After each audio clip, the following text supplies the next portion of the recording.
हे मी कार्यकर्त्यांची जी भावना आहे ती मी भावना व्यक्त करतोय.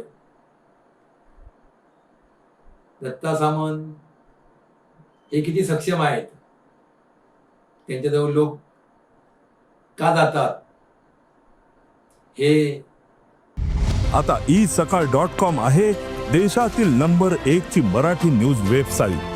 प्रत्येक अपडेटसाठी isakal.com ला नक्की भेट द्या. भाजप म्हणून तुम्ही किती सक्षम आहात याचं आत्मपरीक्षण केलं पाहिजे.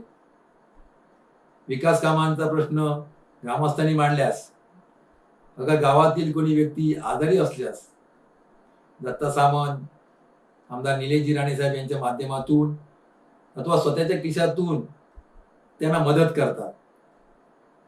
परंतु या ठिकाणी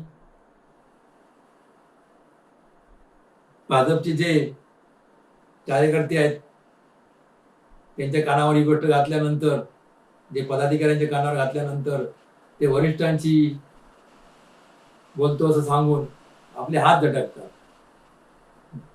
दत्ता सामंत शिवसेनेचा झेंडा घेऊन आज गावागावात पोचतात. आपण भाजप म्हणून किती गावात पोचलो, किती लोकांपर्यंत पोचलो, हा पण माझा प्रश्न आहे. आपण ग्रामीण भागातील काही पदाधिकारी आमदार निलेशजी राणे व जिल्हा प्रमुख दत्ता सामंत यांच्यावर प्रभावित होऊन काही उबाटा कार्यकर्त्यांनी शिवसेनेत प्रवेश केला. यामध्ये शहरातील कोणी नव्हतं, परंतु हे स्टेटमेंट तालुका अध्यक्ष यांनी केले असते किंवा प्रतिक्रिया दिली असती तर ती स्वाभाविक होती. परंतु अध्यक्ष बाबा मोंडकर यांनी या विषयात बोलणे चुकीचे आहे असं मला वाटतं. जे पदाधिकारी शिवसेनेत गेले असे तुम्ही म्हणता, मग त्यांच्याशी तुम्ही संपर्क का केला नाही? कोणत्या कारणाने तुमची साथ सोडून गेले? कधी कधी विचारलात का? विकास कामे होत नसतील तर ते इतर पक्षामध्ये न जाता महायुतीतील एका घटक पक्षामध्ये गेले तर चुकीचे काय? शेवटी दोन्ही पक्षातील कार्यकर्ते हे माननीय खासदार नारायणराव राणे साहेबांचेच आहेत.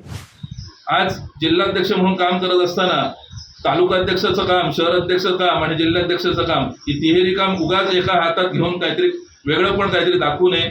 मित्रपक्ष म्हणून सन्माननीय निलेश राणे असतील, आम्ही भारतीय जनता पार्टीचे कार्यकर्ते असू, समन्वयाने आमदार आणि कार्यकर्ते म्हणून आमचं एक चांगल्या लेवलचं काम चाललं. कुठल्याही कामामध्ये अडचण नाहीये.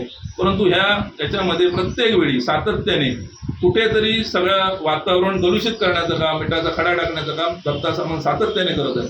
ते त्यांनी आजपासून तरी निदान थांबावं आणि असलेले जे कोण जाणारे असतील ते एकदा जाहीर कुठेतरी एक व्यासपीठ घ्यावं आणि सांगावं त्यांनी, हे माझे आहेत, मी यांना घेऊन जातो.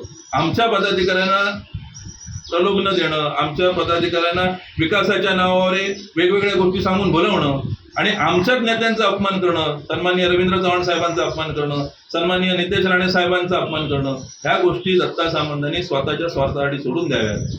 भारतीय जनता पार्टी, शिवसेना आणि मित्रपक्ष एक चांगल्या प्रकारचं वातावरण जिल्ह्यात आणि देशात आणि राज्यात असताना अशा प्रकारे एका जिल्हाध्यक्षाने काम करणं हे खूपच संकुचित वृत्ती वाटते. त्याच्यावर त्यांनी आपलं स्वतःच्या अस्तित्वाचा भान ठेवावा, अस्तित्व निर्माण करण्यासाठी संघटनेतलं संघटनात्मक काम करावं. अशा पद्धतीचा त्रास मित्रपक्षाला देऊ नये हीच आम्हाला आपल्या दत्ता सामंत यांच्याकडनं अपेक्षा. देश विदेशातील प्रत्येक घडामोडींचे लाईव्ह अपडेट मिळवण्यासाठी आता साम टीव्हीच्या सर्व सोशल मीडिया प्लॅटफॉर्मला लाईक, फॉलो आणि सबस्क्राईब करा. तसंच सर्व नोटिफिकेशनसाठी बेल आयकॉन प्रेस करायला विसरू नका.